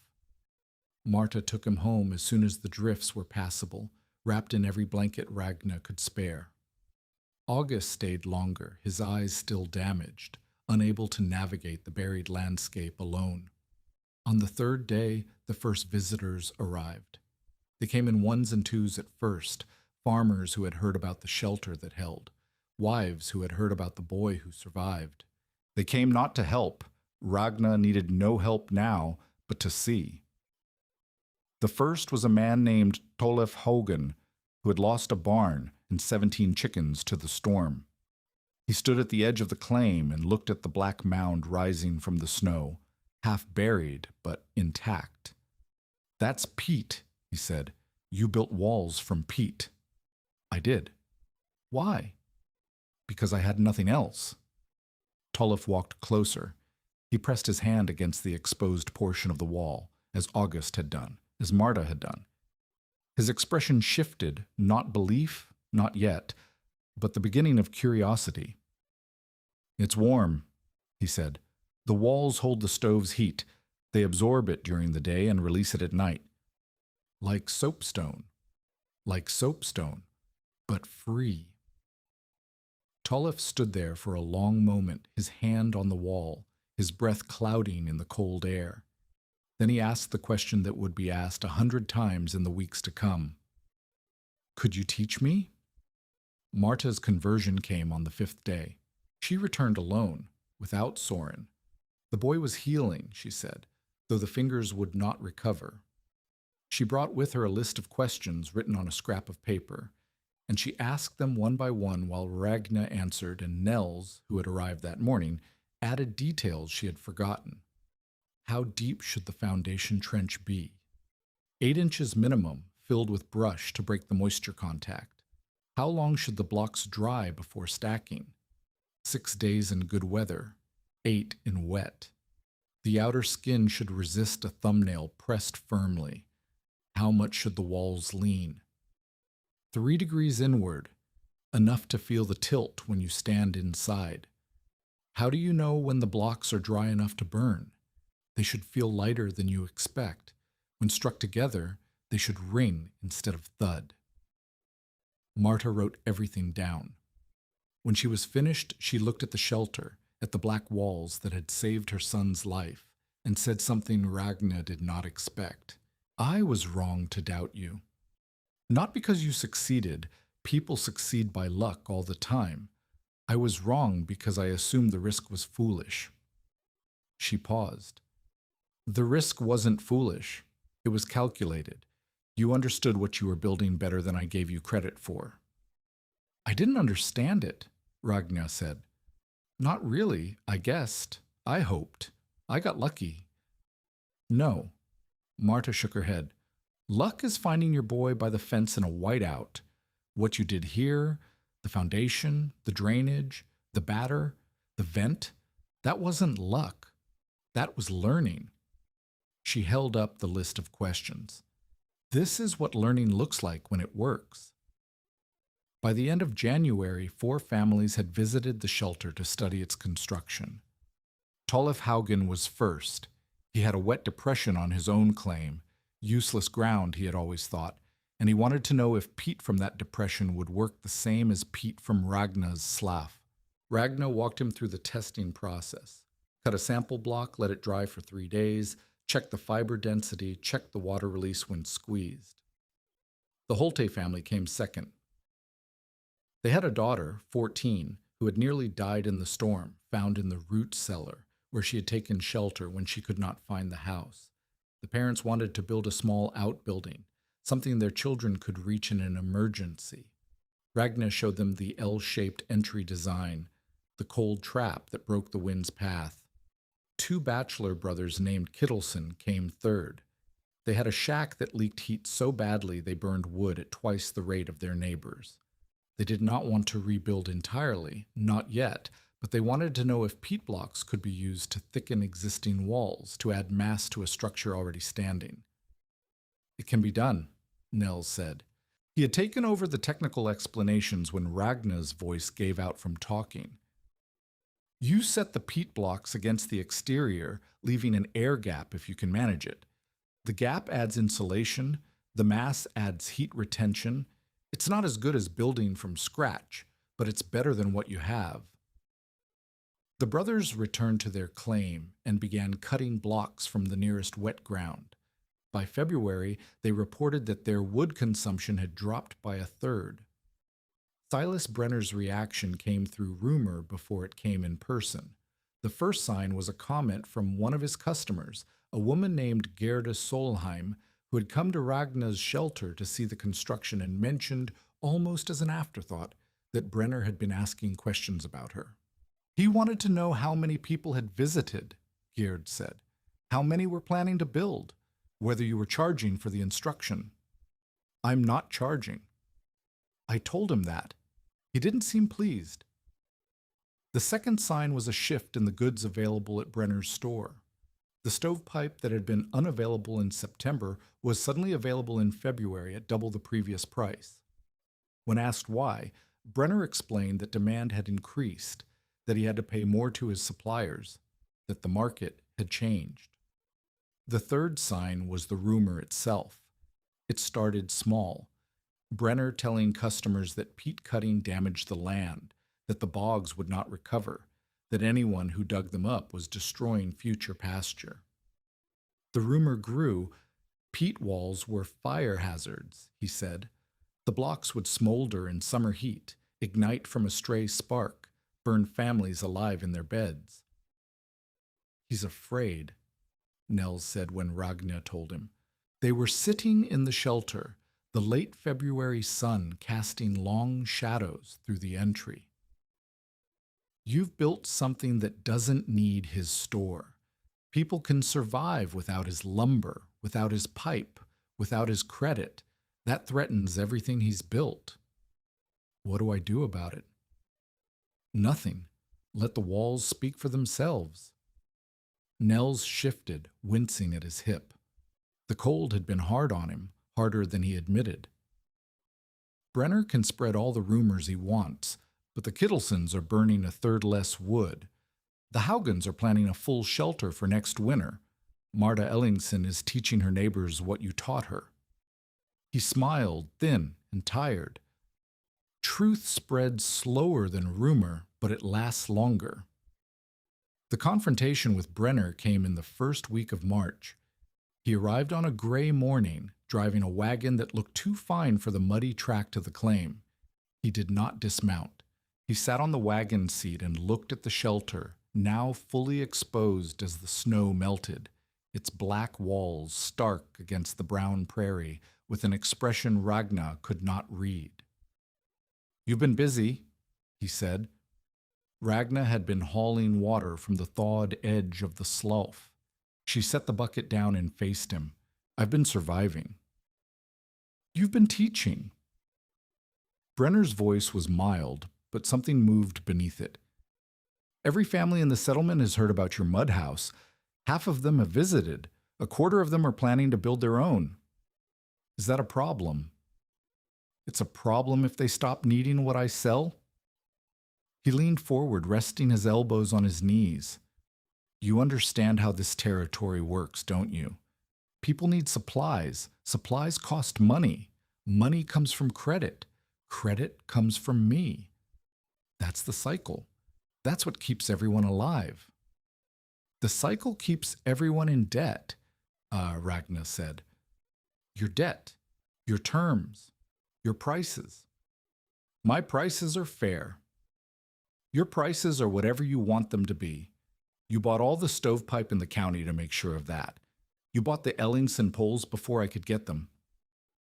Ragna took a step closer to the wagon. "You wanted me to fail. You wanted me to crawl back to your store and sign my claim over as collateral.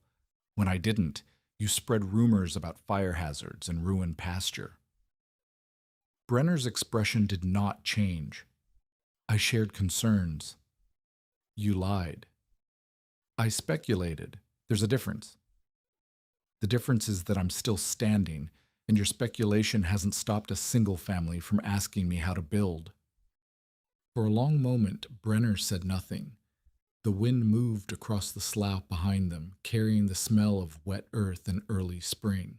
"You think you've won something," he said finally. "You think because a few farmers are digging mud pits, the world has changed. It hasn't. Winter comes every year. Some years are mild, some years kill. The year you built this," he gestured at the shelter, "was a killing year, and you happened to build something that held. Next winter might be mild. The winter after might be worse. And when the bad winter comes and your mud walls crack and people freeze, they'll remember that I warned them. And if the walls hold?" Brenner smiled. It was not a pleasant smile. "Then I'll find another way to be useful." He picked up the reins. "I've been in this territory longer than you. I'll be here after you're gone. That's the difference between us. I understand that nothing lasts." He drove away without looking back. The spring thaw came in mid-March, and with it came the work of assessing damage. The shelter had survived the winter with minimal wear. 2 sections of the roof cap had sagged under the snow weight and needed repacking. A crack had developed in the southeast corner where freeze-thaw cycles had worked on a joint between blocks. The vent channel had partially collapsed and needed to be rebuilt, but the walls stood. The structure was sound. And when Ragna calculated the fuel consumption for the winter, counting the blocks burned, comparing them to the wood the Ellingsons had consumed, she found that the peat shelter had used roughly half the fuel of a conventional frame house the same size. She shared this calculation with Nels. "Half," he repeated. He was sitting on a block outside the shelter, letting the spring sun warm his face. He looked older than he had in autumn, grayer, more fragile. The winter had cost him something. Half the fuel for the same heat. The mass holds it. Just like you said. I said it might. I didn't say it would." Nels smiled. "You proved it." "We proved it." "No." He shook his head. "I helped. I taught. But the design was yours. The labor was yours. The risk was yours." He looked at the black walls, warm now in the spring sun. "I've spent my whole life building things for other people. Roads, grades, ditches. Things that lasted a season and then washed away. This," he gestured at the shelter, "this will be here after I'm gone. That's something I never had before." Ragna sat beside him. The silence between them was comfortable, the silence of people who had worked together through hard things. "Teach me one more thing," she said. "What?" How to make it better. Not just for me, for the others.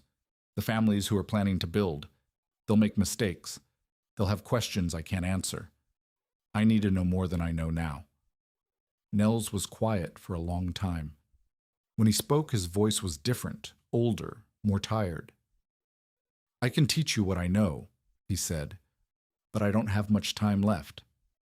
What do you mean? He did not answer directly. Instead, he said, Come to my shack tomorrow. There's something I want to show you. The shack was worse than Ragna remembered. The ridgepole they had repaired in autumn had cracked again, not enough to collapse, but enough to sag. The walls listed to the north. The door hung crooked on its hinges. Inside, the single room was bare, except for a narrow bed, a cold stove, and a collection of tools arranged with the precision of a man who had nothing else to organize. Nels was sitting on the bed when she arrived. His breathing was audible, a rasp that had not been there in autumn. Sit, he said, gesturing to the only chair. Ragna sat. I have a cancer, Nels said. The words were matter of fact, the tone of a man reporting weather. I've had it since before I met you. The doctor in Hillsborough told me in August. He said I might have a year. I've had 8 months. Ragna felt the words land but could not process them. Why didn't you tell me? Because it wouldn't have changed anything. You needed help. I could still help. What difference would it have made if you knew I was dying? I would have. She stopped. She did not know what she would have done. You would have treated me like a dying man instead of a teacher. Nels's eyes were steady. I didn't want that. I wanted to be useful while I still could. The silence stretched. Outside, a meadowlark sang, the same confused song Ragna had heard the morning of the blizzard. What do you want me to do? She asked finally. Learn what I have left to teach. Then teach it to others. He gestured at the tools on the shelf. When I'm gone, take these. The spades, the levels, the marking gauges. They're better than what you have. Use them. Pass them on when you're done with them. Nels, I'm not being noble. I'm being practical. His voice sharpened. I don't have children. I don't have family. I have knowledge and tools, and both are useless to a dead man. You're the only person I've met in 12 years on this ground who knows how to learn. He leaned forward. So learn. And when someone asks you where you learned it, tell them Nels Vangen of Telemark taught you. That's the only monument I want. He taught her for 6 weeks. Every day that his strength allowed, Ragna came to his shack and learned. She learned about drainage, how to read the slope of land, how to trench so water flowed away from foundations instead of toward them. She learned about load bearing, how to calculate the weight a wall could support, how to distribute that weight so no single point carried more than its share. She learned about expansion and contraction, how materials moved with temperature, how to design joints that flexed instead of cracked. And she learned about failure. Every wall fails first where pride built it, Nels said one afternoon. They were sitting outside his shack, looking at the sagging ridgepole. You see that? I built that ridgepole straight because I wanted it straight. I wanted people to look at it and know that Nels Vangen built a straight line. But the straight line didn't account for the weight, and the weight bent it, and now the whole roof sags. How should you have built it? With a slight crown, a bow upward in the middle so when the weight pressed down, it would flatten instead of sag. He shook his head. I knew that. I've known it for 40 years, but I wanted the straight line, so I built the straight line. Pride. Everyone makes mistakes. Everyone makes mistakes. The difference is whether you learn from them or repeat them. He looked at her. You've learned from yours. The collapsed wall? You didn't rebuild it the same way. You waited longer. You tested the blocks. You adjusted. Because you told me to. Because you listened. Nels smiled, and for a moment he looked younger, like the man he must have been before the territory wore him down. Not everyone listens. Most people hear advice and nod, and then do exactly what they were going to do anyway. You actually changed. They sat in silence. The sun was warm on their faces. I won't be able to come much longer, Nels said. A few more days, maybe. After that, he did not finish. I'll come to you. No. When I can't get up, I want to be alone. His voice was firm. That's not cruelty, that's preference. I've been alone my whole life. I know how to do it. Nels, promise me. She looked at him, at the gray face, the tired eyes, the hands that had taught her everything she knew about building. I promise, she said. He died on April 19th. Ragna learned of it from the Holte woman, who had stopped by his shack to trade eggs for an old saw and found him in his bed, cold, his eyes closed, his hands folded on his chest.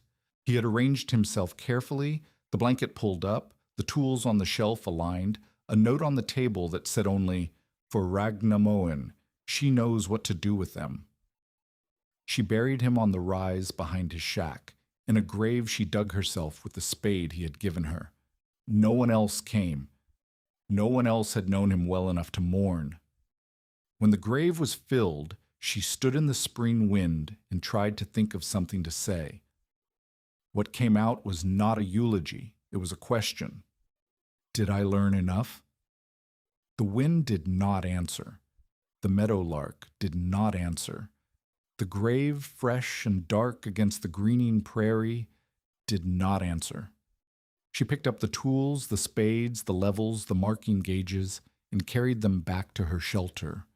She arranged them on the shelf where her father's spade had been, and she looked at them for a long time. Then she went outside and began to cut blocks for a new project. A small addition to the shelter, a room for Ivor as he grew older. She cut the blocks the way Nels had taught her, at a 15-degree angle so the water drained as she lifted. She tested each one with her thumbnail before setting it aside to dry. The work steadied her. It always had. The secondary crisis came in late May. A family named Strand had arrived in the territory the previous autumn. Husband, wife, 3 children, the youngest only 2. They had built a soddy on a claim 8 miles east, but the soddy had collapsed in the spring thaw, the sod too wet, the walls undermined by snowmelt drainage. They were living in a tent now, with winter only 6 months away. The wife, Birgit Strand, came to Ragna's shelter on the 23rd of May. She was thin, exhausted, carrying the 2-year-old on her hip. I heard about what you built, she said. I heard you teach people how to build it. I do. Can you help us? We have nothing. The soddy is gone. We can't afford lumber. We can't afford to leave. If we don't have walls by October. She stopped. The 2-year-old fussed, and she shifted the child to her other hip. Ragna thought about Nels, about the question she had asked at his grave. Where is your claim? 8 miles east. There's wet ground along the south edge. We thought it was useless. It's not useless. It's material. She rode out to the Strand claim the next morning. The wet ground along the south edge was smaller than the slough near her own claim, but it was there, a black seam in the prairie, maybe an acre and a half of potential blocks. She tested the peat the way Nels had taught her, cut a sample, squeeze it, check the water release. The fiber density was good. You can build here, she told Magnus Strand, the husband. The material is sound, but you'll need to work fast. The cutting season ends when the hard freeze comes, and you've lost time. Can you teach us? I can teach you, but teaching isn't enough. You'll need to understand why, not just how. Otherwise, the first problem you encounter will stop you. She stayed for 3 days. She taught Magnus how to cut, the angle, the depth, the timing. She taught Birgit how to test blocks for readiness, the thumbnail press, the ring when struck. She taught the oldest child, a girl of 12 named Randy, how to turn the drying blocks so all faces cured evenly. And she taught them about failure. The first wall might collapse, she said. Mine did. When it happens, not if, when. Don't panic. Look at what failed. Understand why. Adjust. Try again. What if we adjust wrong? Then it fails again, and you adjust again. That's what learning is. By June, 3 more families had begun construction based on Ragna's teaching. The strands were furthest along. Magnus had a gift for the work, his hands finding the right angles without being told. The Kittelson brothers had expanded from thickening their existing walls to building a full shelter on a new site. A widow named Oline Flatten, who had lost her husband to the blizzard, was cutting blocks alone on her claim, working from notes Marta Ellingson had made during her own instruction. Ragna visited each site as often as she could, checking progress, answering questions, correcting mistakes before they became disasters. She was becoming something she had not expected. A teacher. A source. The Holte woman put it plainly one afternoon in June. You're the person people come to now. When they don't know how to do something, not just peat, but building, drainage, anything, they ask where you live. I only know what Nels taught me. Nels is dead. His knowledge lives in you. That makes it yours now. The words landed like Nels's own words had landed, heavy, uncomfortable, true. Silas Brener made his move in mid-July. He did not come to Ragna's claim this time. Instead, he went to the Strand family, arriving with a wagon and a proposition. I heard about your construction project, he told Magnus. Peat walls, the Moen woman's method. He smiled his shopkeeper's smile. I've been experimenting with something similar. Pre-cut blocks, dried under cover, ready to stack. I could sell you 100 blocks at half the labor cost of cutting your own. Magnus, who had spent 3 weeks cutting blocks under Ragna's instruction, was confused. You're selling peat blocks? I'm solving a problem. People want the method, but don't have the time or strength to cut their own material. I hire men to cut. I dry the blocks in my warehouse. I sell them ready to build. Brener spread his hands. Everyone benefits. How much? 2 cents a block. $2 for 100. That's cheaper than the labor you'd spend cutting them yourself, if you calculate your time at a fair wage. Magnus was tempted. Ragna could see it when she visited the next day, the way he kept looking at the pile of blocks he had cut, the pile that represented weeks of work. He's not wrong about the labor, Magnus said. I've been cutting for a month and I'm only 2/3 of the way to what I need. If I could buy the last third, you could, Ragna said. But think about what happens after. After? After you've bought his blocks. After you've built your shelter. What happens the next time you need material? What happens when your roof needs repair, or your walls need thickening, or your neighbors ask how you built what you built? I buy more blocks. From Brener, at Brener's prices, whatever those prices happen to be. Ragna sat down on a stump, feeling suddenly tired. He tried this with me last autumn. He didn't sell blocks then. He sold the idea that I couldn't survive without his help. He bought all the stovepipe in the county to make sure of it. Now he's selling the blocks because the method is spreading and he's losing control. You make it sound like a conspiracy. It's not a conspiracy. It's business. Brener understands that whoever controls the materials controls the outcome. If he controls the blocks, he controls who builds and who doesn't. She looked at Magnus. Right now, you control your own blocks. You cut them. You dry them. You know which ones are sound and which ones aren't. If you give that up, even for part of the wall, you give up the knowledge that makes you independent. Magnus was quiet for a long moment. My back hurts, he said finally. My hands are blistered. My children are doing work that children shouldn't have to do. And you're telling me to keep suffering when there's an easier way? I'm telling you to think about what easier costs. What does it cost? Everything you've learned, everything you could teach your children, everything that makes you more than a customer. Magnus looked at the pile of blocks. His blocks, cut with his hands, dried under his supervision. Brener's blocks might be different, he said slowly. Cut from different ground, dried differently. I wouldn't know if they were sound or not. No, you wouldn't. And if they failed in winter, you'd have no way to understand why, no way to fix it, no way to rebuild. Magnus nodded. The decision was made. Tell Brener no, he said. I'll finish what I started. Brener's block-selling scheme found a few buyers, families with more money than time, settlers who had arrived too late to cut their own material. But the core of the peat building movement, the families Ragna had taught directly, refused. Word spread about the refusal, about the reasoning behind it. By August, something had shifted in the settlement's economy. Not a revolution. Brener still ran the only store with credit, still sold the goods people needed, but a crack, a space where people understood that dependence was a choice and that other choices existed. Silas Brener understood it too. Ragna saw it in his face when she passed him in Hillsborough one afternoon in late August, a look of calculation, of reassessment. He did not speak to her. He simply nodded very slightly and walked on. It was not respect, but it was something close to recognition. The summer passed in labor and teaching.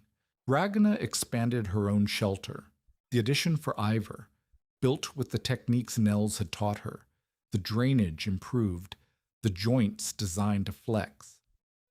She visited the Strand family every week, watching their walls rise, correcting small errors before they became large ones.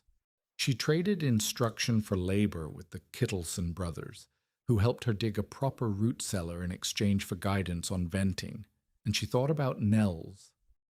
Not with grief, or not only with grief, but with the strange awareness that she was becoming what he had been, a source of knowledge, a teacher, someone people came to when they did not know what to do. She was 23 years old. She had never expected to be this. Ivor turned 7 in September. The boy had changed in the year since they arrived. He spoke now, not often, not freely, but enough. He helped with the work without being asked.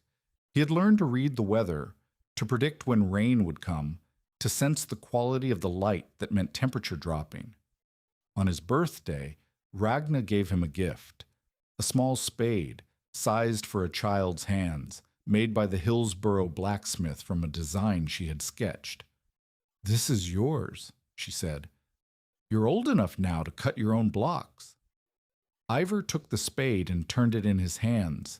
His expression was serious, the expression of a child who understood that gifts came with expectations. "I'll learn," he said.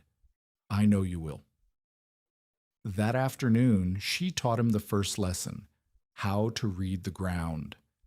They walked the edge of the slough together, and she showed him the signs, the color of the peat, the givey under the foot, the places where the fiber was dense, and the places where it had rotted to mush.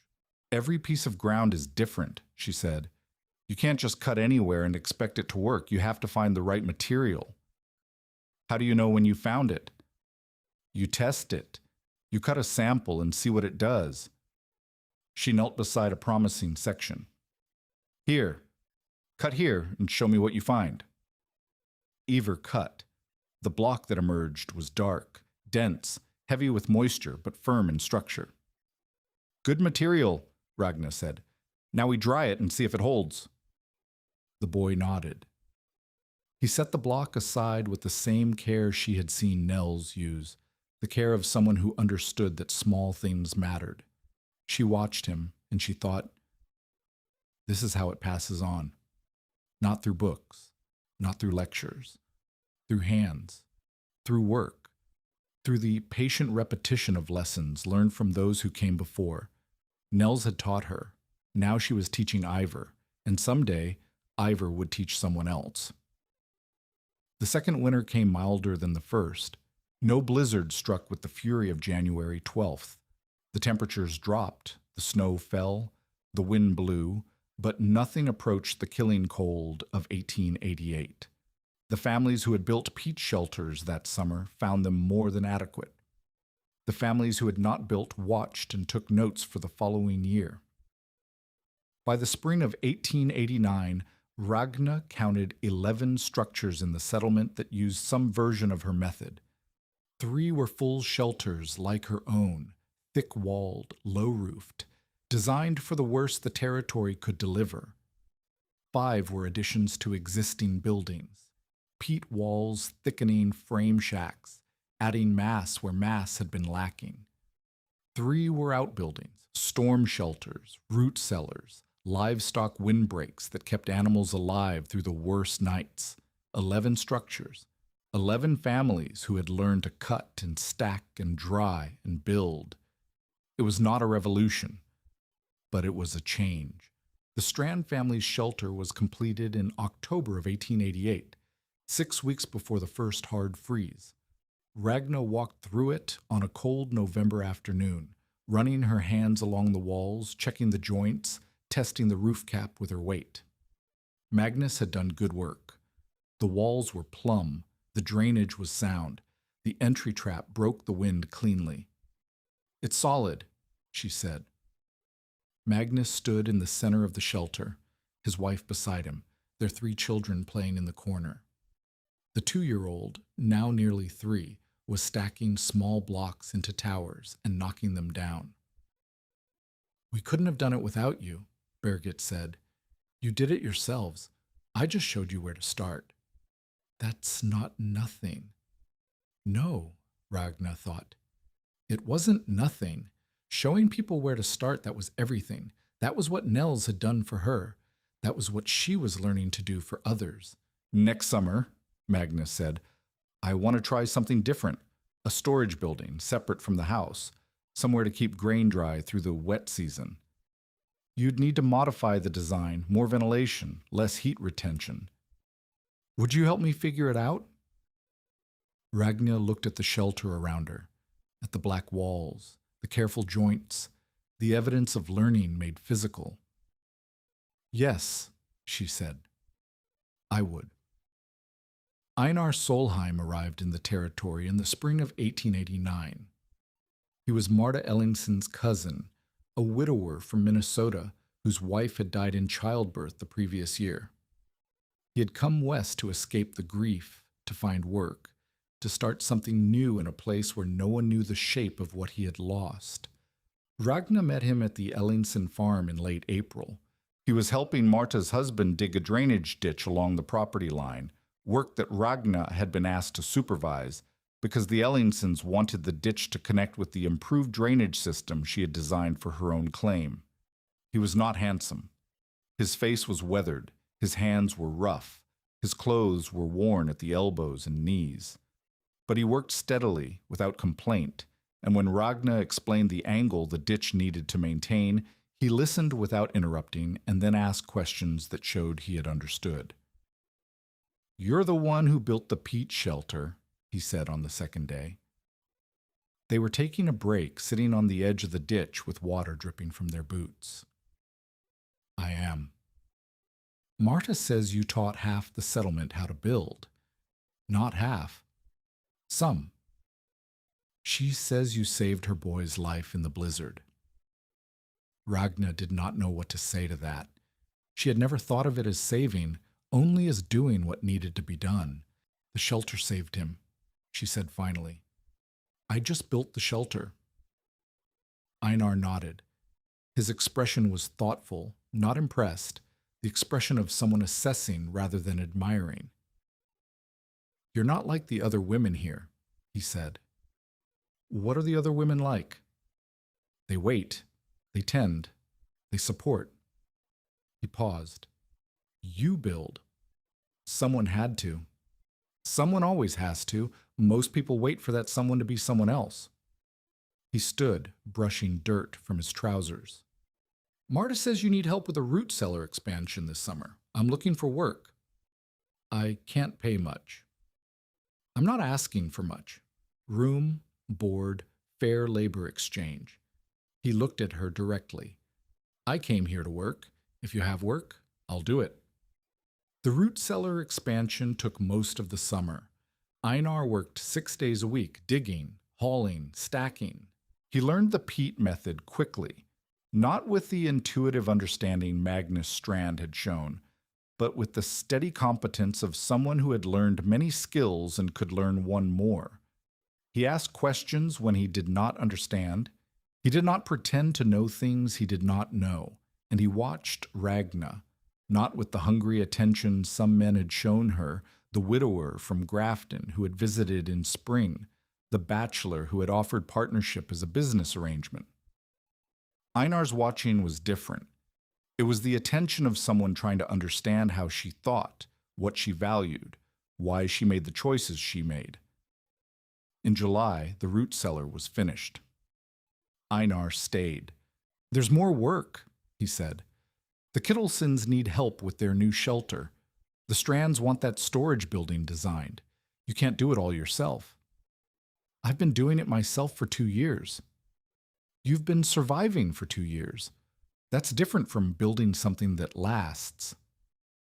He sat down across from her at the small table in the shelter, the table Nels had helped her build, the surface worn smooth now from use. You have knowledge that nobody else has.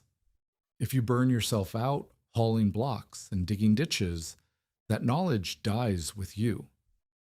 I'm not dying. Not yet, but you're tired.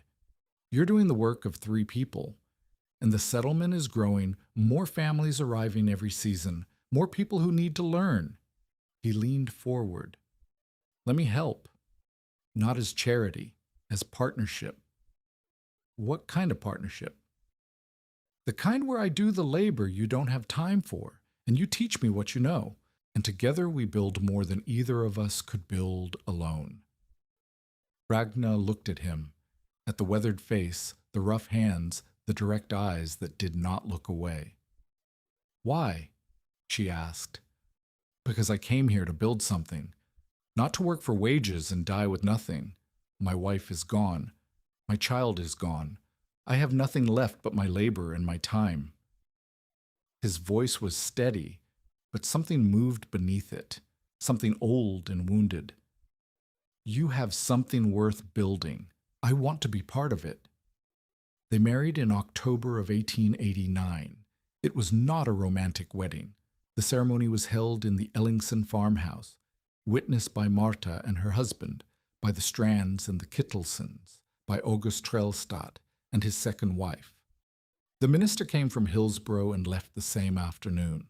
That night, in the shelter Ragna had built, Einar said, "This is yours, the claim, the buildings, the method. I'm not here to take it. I know. I want to make sure you know. Some men marry women for what they own. I married you for what you build." Ragna looked at the black walls around them, warm with the stove's heat, solid with 2 winters of curing. Then help me build more, she said. Silas Brener's final reckoning came in the winter of 1890. It was not dramatic. There was no confrontation, no public humiliation, no moment of theatrical defeat. It came instead through accumulation, through the slow erosion of the economic position he had spent years constructing. The settlement had grown. New families had arrived. Some bought from Brener's store, others traded directly with the families who had learned the peat method, exchanging labor for instruction, goods for knowledge. A second store had opened in Hillsborough, run by a Norwegian named Thorson, who offered credit at lower rates. The railroad had extended a spur line closer to the settlement, reducing Brener's advantage as the only supplier within easy reach, and the peat shelters had spread. By January of 1890, Ragna counted 19 structures using some version of her method, 19 families who had learned to build with the materials beneath their feet, who did not need Brener's lumber, who could survive winters without his credit. The arithmetic had shifted. Brener understood it. Ragna saw it in his face when she passed him in Hillsborough that January, the face of a man whose calculations no longer added up. Then the cold snap came. 3 days of temperatures below 30, with winds that turned the prairie into a white desert of blowing snow. Brener's store had an outbuilding, a lean-to attached to the main structure, used for storage. The lean-to was frame-built, single-walled, drafty. On the second night of the cold snap, the water barrel in the lean-to froze solid. The expansion cracked the barrel. The water leaked onto stored goods, flour, salt, sugar, and froze again, ruining everything it touched. A hired hand who slept in the lean-to nearly died of exposure before crawling into the main store. Brener needed to repair the outbuilding. He needed to insulate it, and the fastest, cheapest way to do that, the method half his customers had adopted, was peat. He came to Ragna's claim on the third day of the cold snap. He did not apologize. He did not acknowledge the years of opposition, the rumors he had spread, the schemes he had tried. He simply stood at the edge of the claim, his coat pulled tight against the wind, and said, "I need blocks. I'll pay fair price." Ragna looked at him for a long moment. "I don't sell blocks." "Then teach me to cut my own." "I don't teach people who spend 2 years telling others my method is dangerous." Brener's jaw tightened. The wind cut between them, sharp and cold. "What do you want?" he asked. An acknowledgement. "Of what?" "Of what you did. The rumors, the stovepipe, the scheme to sell inferior blocks and undercut the people who learned properly." Ragna crossed her arms. "I don't need an apology. I need you to admit in front of witnesses that you tried to stop this and you failed." Brener was silent. The wind howled. "That's a high price," he said finally. "It's the only price I'll accept. And it's not for me. It's for the families you tried to keep in debt. They deserve to know that the man who told them my method would kill them is now asking for my help." Another long silence. Brener's face was unreadable. "Fine," he said. "I'll make the acknowledgement. Where and when?" "Sunday, at the Ellingson farm. Marta is hosting a planning meeting for the spring building season. You can say your piece there." He came to the meeting. 23 people gathered in the Ellingson farmhouse. Families who had built peat shelters, families planning to build, families still deciding. Ragna stood at the front of the room with Einar beside her, ready to discuss the summer's projects. Brener stood at the back, near the door, his hat in his hands. When Ragna called on him, he stepped forward. The room went quiet. "I came here to say something," Brener said. His voice was flat, controlled. 2 years ago, I told people that peat walls were dangerous. I said they would crack, catch fire, poison families with smoke. I spread those stories because I wanted to protect my business." He paused. "I was wrong." The silence in the room was absolute. "The peat method works. I've seen it work. I've seen families survive winters in shelters built from material I called worthless." He looked at Ragna. "I tried to stop this and I failed. Now I'm asking to learn." The room remained silent. Then Marta Ellingson spoke. "Will you teach him?" Ragna looked at Brener, at the shopkeeper who had tried to buy her claim, corner her supplies, undermine her reputation, at the man who had called her shelter a coffin of swamp mud. "Yes," she said, "I'll teach him." Brener nodded once. He did not smile. He did not offer thanks. He simply put his hat back on and returned to his place by the door. It was not forgiveness, but it was something that might eventually become respect. The years that followed blurred into seasons. Spring meant cutting, Ragna and Einar working side by side at the slough, filling the drying racks with blocks for the summer's projects. Summer meant building, teaching, supervising, solving problems that arose when families tried to adapt the method to their own ground. Fall meant finishing, racing the freeze to complete shelters before the cutting season ended. Winter meant rest, repair, and planning for the year to come. Ivar grew. He cut his first full block at 8, stacked his first wall at 10, supervised his first independent project, a storm shelter for the Holte family, at 14. He had his father's hands and his mother's memory, though Ragna was not his mother, not by blood, only by the years of work that had made them a family. Children came. A daughter first in 1891, named Sigri after Ragna's grandmother. A son second in 1893, named Nels. The children grew up in the shelter their mother had built, playing among the black walls that had saved their Aunt Marta's son, learning the method as naturally as they learned to walk. The settlement grew too. By 1895, the Peat method had spread beyond Trail County. Families in neighboring counties had heard about it, had visited, had learned. A newspaper in Fargo wrote an article about the Norwegian bog builders who had found a way to survive winters without wood. The article was condescending, treating the method as a curiosity rather than an innovation, but it brought visitors. Some came to gawk, some came to learn. Ragna taught them all. August Strelstad died in the winter of 1897. He had never fully recovered from the snow blindness of the great blizzard. His eyesight had returned, but it remained weak, shapes blurred, colors muted.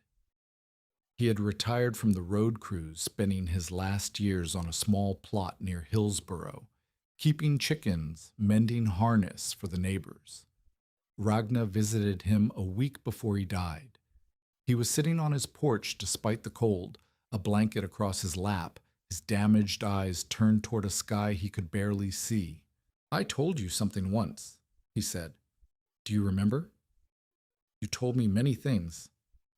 I told you that you and the boy would freeze against those black walls." He smiled, a thin, tired smile. "I said it because I believed it. I had seen too many people die to believe anything else. You were trying to protect me. I was trying to prepare myself for another death. That's different." He pulled the blanket tighter. "You prove me wrong. I've spent 9 years being wrong, and I've never been happier about anything in my life." Ragna sat beside him, looking at the winter sky. "Do you know how many families have built using the method now?" she asked. "I've heard 30, 40, 43 that I know of. There may be more in the outer counties, people who learned from people who learned from me. 43 families." August shook his head slowly. "When I rode out to your claim that first September, I gave you a week, maybe 2. I thought the county would be digging you out of the snow by Christmas. The county almost did. I almost failed. But you didn't. And because you didn't, 43 families have walls that hold heat and don't need lumber."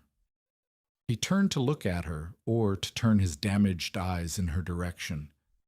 "That's a legacy, Ragnamoen. That's something that will last after both of us are gone."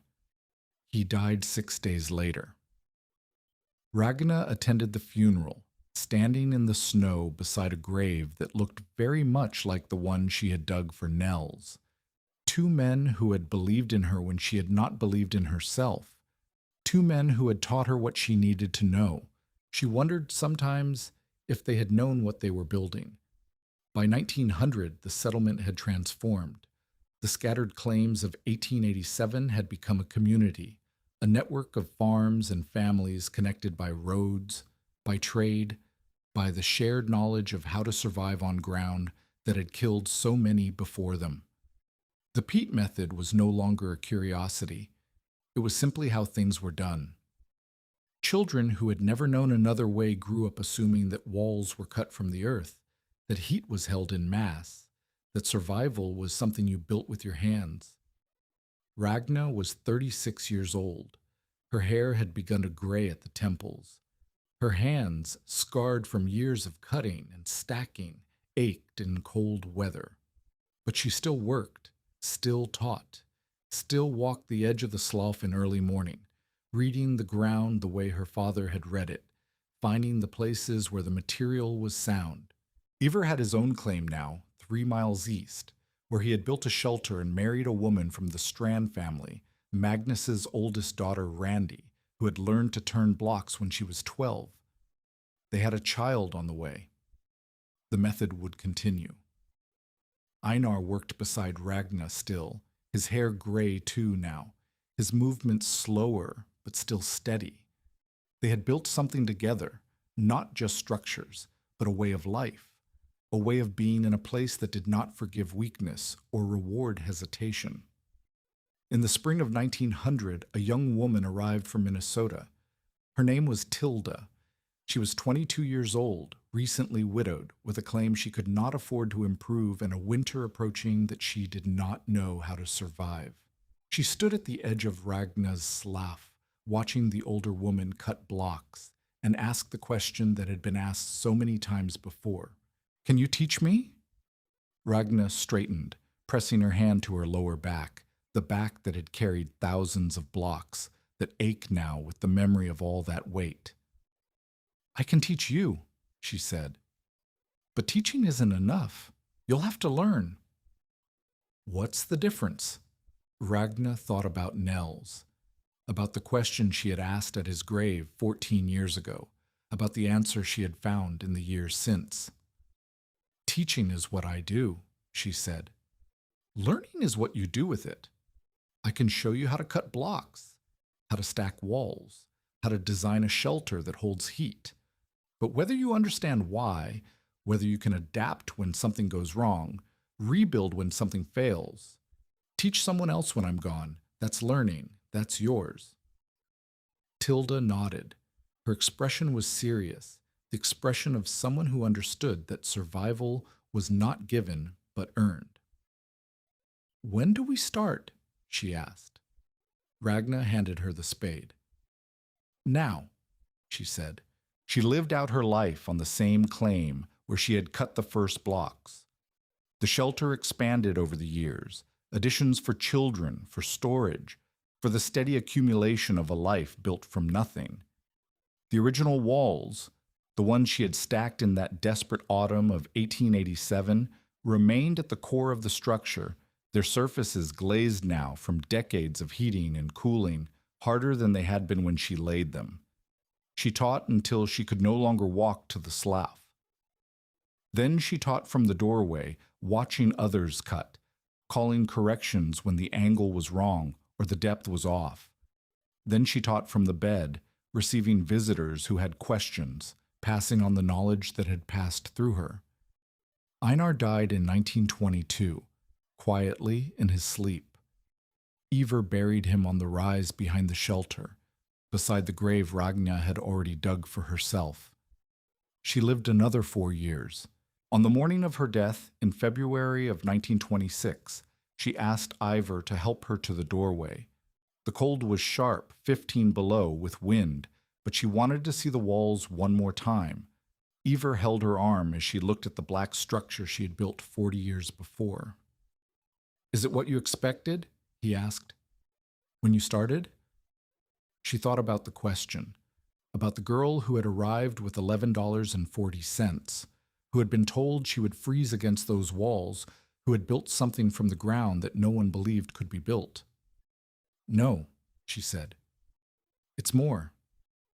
She died that evening, with Ivar beside her, and the walls she had built holding back the cold. Within 4 winters of her death, at least 60 households across 6 counties had adopted some version of the cutting and stacking method she had taught. Neighbors in Trail County still measured drying time by what they called mowin' weather, the 6 days of autumn cold that firmed blocks without freezing them solid. She lived out her days on the same slough edge where she had cut the first desperate bricks in September of 1887. Even in old age, she would test a wall by knocking it with her knuckles before a storm, listening for the solid ring that meant the mass had cured. She died in February of 1926, at 62, in a shelter whose original walls had outlasted her by design. On January 12, 1888, the temperature had dropped 70 degrees in 8 hours, and August Trelstad had told her that she and the boy would freeze against those black walls. 40 years later, Ivar Moen stood in those same walls on the anniversary of the Great Blizzard, his hand pressed to peat that still held the morning's warmth.